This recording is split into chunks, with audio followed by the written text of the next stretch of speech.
ଆଜ୍ଞା ନମସ୍କାର। ନମସ୍କାର। ଏଇ ଯେଉଁ କାମ ଗୁଡ଼ା କଲେ କ'ଣ ଠିକ୍ କଲେ? କୋଉ କାମ?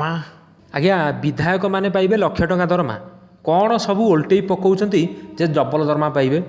ଗୋଟାଏ ବ୍ରିଜ୍ ପରା ତିଆରି କରୁଛନ୍ତି ଯେ 2 ବର୍ଷ ଜାଗାରେ 5 ବର୍ଷ ଲାଗିଲାଣି, ସେ ପୁଣି ଭୁଷୁଡ଼ି ପଡ଼ିକି ଲୋକ ମରିଗଲେ। ଆଜି ଯାଏଁ ତ ବହୁତ ଗାଁକୁ ଲାଇନ୍ ଯାଇପାରିଲାନି, ପରିବା ସଂରକ୍ଷଣ ପାଇଁ ଗୃହ ହୋଇପାରିଲାନି ଯେ ଚାଷୀମାନେ ଆତ୍ମହତ୍ୟା କରୁଛନ୍ତି। ଗାଁକୁ ରାସ୍ତା ନାହିଁ ଯେ ଜନନୀକୁ କାନ୍ଧରେ ବୁହା ହେଇକି ନିଆଯାଉଛି। କ'ଣ ଏଇସବୁ କାମ କରିଦେଲେ ବୋଲି ତାଙ୍କ ଦରମା ଡବଲ ହୋଇଗଲା? ମୁଁ ଯଦି ହେଇଥାନ୍ତି ଅଧା କରିଦେଇଥାନ୍ତି, କହିଥାନ୍ତି ପୁରା କାମ କଲେ ପୁରା ଦରମା, ନହେଲେ ଜମା ଦରମା ଦିଆହେବନି। ହଉ ସେ କଥା ଛାଡ଼, ଡବଲ ଦରମା ନେଇକି ସେମାନେ କ'ଣ ଭାବୁଛନ୍ତି କାମ କରିବେ? ଆଉ ଚୋପାଟା କରିବେ ନା ଏବେ ଡବଲ ମଉଜ କରିବେ, ଡବଲ ସପିଂ କରିବେ। ଆଉ ତାପରେ ଆମ ଭାଗ୍ୟ ଯାହା ହେବ ଆଉ ଛାଡ଼। ତାପରେ ତେଲ ଖର୍ଚ୍ଚ ବାବଦକୁ 10,000 ଦେଉଥିଲେ, ଏବେ 17,000 ଦେବେ। ସେ ତ ସରକାରୀ ଗାଡ଼ିରେ ସେମାନେ ସବୁ ବୁଲିଲେ, ଆଉ ପୁଣି ତେଲ ଖର୍ଚ୍ଚ ନେଇ କରିବେ କ'ଣ? ମୋବାଇଲ ଭତ୍ତା ମାସକୁ 8,000।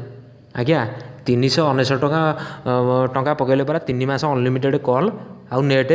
ଏତେ ପଇସା ନେଇ ସେମାନେ କରିବେ କ'ଣ? ଲାଷ୍ଟକୁ ମଦ ପିଇ ଦେବେ। ଆଉ ଗୋଟାଏ ଜିଓ ସିମ୍ ଧରେଇ ଦେଇଥିଲେ କେତେ ପଇସା ବଞ୍ଚିଥାନ୍ତା ଟିକେ ଭାବିଲେ। ସେଇ ପଇସାକୁ ବାର୍ଦ୍ଧକ୍ୟ ଭତ୍ତା କିମ୍ବା ବିଧବାମାନଙ୍କୁ ଦେଇ ଦେଇଥାନ୍ତେ। ଭାବିଲେ ବାର୍ଦ୍ଧକ୍ୟ ଭତ୍ତା ବାବଦକୁ 300 ଟଙ୍କା ଦେଉଛନ୍ତି, ଗୋଟାଏ ବୁଢ଼ା 300 ଟଙ୍କାରେ ମାସ ଯାକ କେମିତି ଚଳିବ?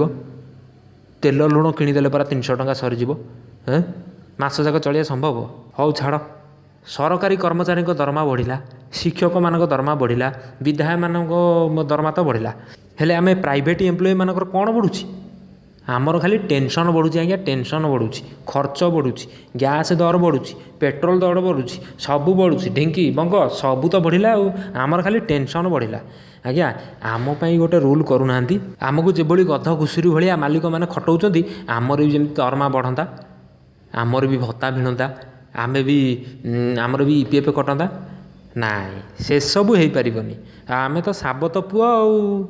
ହଉ ଛାଡ଼, ଯାହା କରିବେ କରିବେ, ଆଉ ଯାହା ଆମ କପାଳରେ ଲେଖା ଅଛି, ଆଉ ଆମେ କ'ଣ ଭାବିକି ଆଉ କ'ଣଟା ହେବ।